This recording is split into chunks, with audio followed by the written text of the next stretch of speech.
नागपूरच्या प्रतापनगरमधील राधेमंगलम सभागृहाबाहेर शनिवारी संध्याकाळी भीषण अपघात झाला।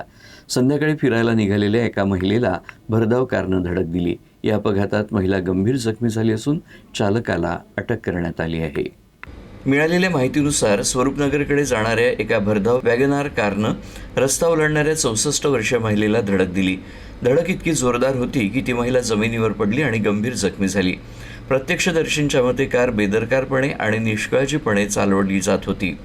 अपघाताची माहिती मिळताच स्थानिक नागरिकांनी तातडीनं घटनास्थळाकडे धाव घेतली आणि जखमी महिलेला तातडीनं उपचारासाठी जवळच्या रुग्णालयात दाखल केलं। महिला नेहमीप्रमाणे संध्याकाळी फिरायला जात असताना हा अपघात घडला। महिलेला धडक दिल्यावर गाडी इलेक्ट्रिक डीपीला जाऊन धडकली। या अपघातामुळे परिसरात काही काळ खळबळ उडाली। अपघाताची माहिती मिळताच प्रतापनगर पोलिसांनी घटनास्थळी धाव घेत चालकाला ताब्यात घेतलं। पोलिसांनी गुन्हा दाखल करून पुढील तपास सुरू केला आहे। जखमी महिलेची प्रकृती गंभीर असल्याची माहिती आहे।